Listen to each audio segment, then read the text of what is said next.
How's it going, everybody? Casey here once again with another fanzine that was produced by the Cartoon Museum, 1971, number 2, by Jim Ivey. He was an artist. There's his picture, well, character of him. He's a cool guy. I always like going in there and talking to him for an hour or so after I bought the comics. Me and my uncle go in there quite a bit in the late 70s and early 80s.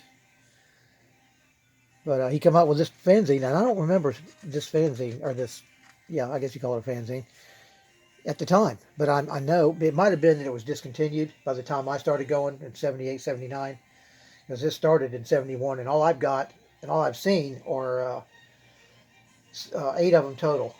One issue, the last one I've got is 6, 7, and 8 together, so it might have been all he made, so pretty cool. Hopefully you can see that if you want to read it. Oh, here's the quarterly spring of 71, it says. And there's the address where he was. Not far from Uncle's house. We could actually walk there. It was about a little more than half a mile, probably. 3/4 of a mile, something like that. Oh, let me do this where you can see both pages. I forgot about that. I should have done this sideways, but I don't think it's wide enough to catch the top to bottom, so that's why I'm doing it this way.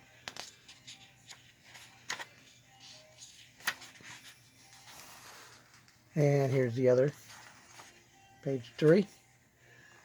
Or no, page 4.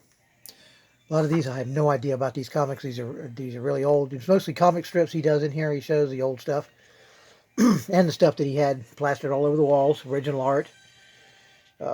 Pretty cool. It was really an interesting place to go. And you could find just about every back issue of every comic from the 30s to at that time, the late 70s. So it's a pretty cool place. And one of the only cartoon or comic shops at that time. There was another one that had been there for many years, since the mid-70s, I think it was called Enterprise 1701. And funny enough, it was actually, the address of it was 1701. It was a little 2-story building, almost in downtown Orlando, not quite. Prince Valiant, pretty cool. Hal Foster.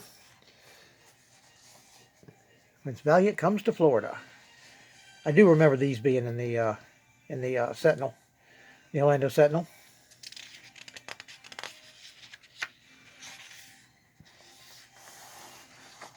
And like I say on my script videos, don't fret. I wash my hands within minutes of doing this video, so no danger of getting oil and dirt on the magazine, or on the comic. Pretty neat looking stuff right there. Okay, let me move it over. Political Peanuts. Seems to me I've seen some Peanuts original artwork not long ago for auction. I don't know if it was Heritage or who it was, but I remember seeing something like that. Maybe some kind of anniversary, I don't recall. These are all Charlie Brown. Some Disney. Really old there. That's almost in like looks like the days of the Cats and Jammer kids style artwork there from probably the 30s. Crazy Cat, I think is the name. Yeah, Crazy Cat. Okay, that's cool. This is used to be one of my favorite comics in the newspaper, was The Wizard of Ed. That and what was his name? Hagar the Horrible. Those are my favorite ones in the late 70s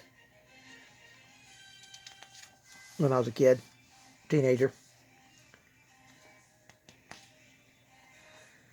Here's what's that, Alley-Oop, I believe. Or no, Little Abner, not Alley-Oop, Little Abner. Dennis the Menace, caricature. The Pin, Mightier Than a Suit. Okay. Oh, leave it on there for a little bit longer, you can see it. Focus. I've seen a pretty neat looking centerfold in here. Haven't gotten to it yet. Here's some more sideways things. Almost like a centerfold. Art Young, Slip Through Battle. Huh. These are political cartoons here. And also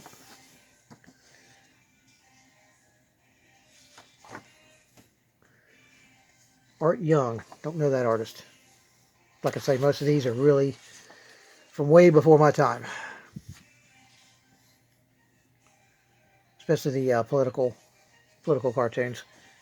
I saw a few in the 70s. They had them, but they weren't very common. You'd see one every week or two, maybe. Usually, if there was one, it would be on the weekend. Sunday paper, color. Here's a character, Wallace Berry. That's cool. That's an old actor. I believe he played Long John Silver. If not the first one, the second one. From, heck was it? I can't remember the movie. Basil Wolverton. Really popular at the time. 70s, early 70s, all through the 60s. He reminds me very much of, who was it? Robert Crumb. He did a lot of underground. I don't know about Wolverton, if he did much underground. He probably did. That's, I can't remember his name, the kid. That was one of the first comic books that came out was with him. The Yellow Kid, I believe is the name of it. I do know that. I know a little bit of, I ought to, as many years as I was into comics, starting in the 70s. A lot of that stuff wasn't as old as it is now. So I had known about it, heard about it, and read about it, and whatever, seen it. Here's some ad for original art wanted by Thos Nast. Harrison Fisher, Gordon Grant, Rose O'Neill, Outcalt, Harriman, etc. will buy or swap for equally valuable original cartoons. Have Orson Lowell illustration. Somebody in New York. So that's basically an ad. Probably another place very similar to the Cartoon Museum.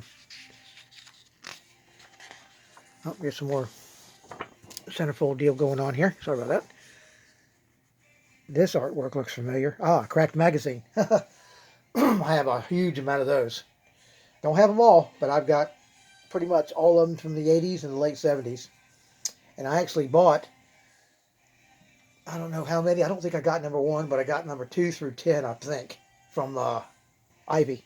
Jim Ivey at the Cartoon Museum. He had all that stuff. Cracked? No, it was Crazy. Not Cracked, it was Crazy. Let's see what, because that was Marvel. That was the ones I got, the old ones. I think one of them's got Clint Eastwood on the cover. High Plains Drifter. Shows you when that came out. And I do have, I think they made 3 of them, 3 comics. It was called Crazy also, from the early 70s. That were, what do you call it? Lampoons of Superman, Spider-Man, Batman, all that stuff. Comics magazine defies code ban on drug stories. Talking about Robert Crumb. There's some of his artwork right there. Crumb, Zap Comics #1.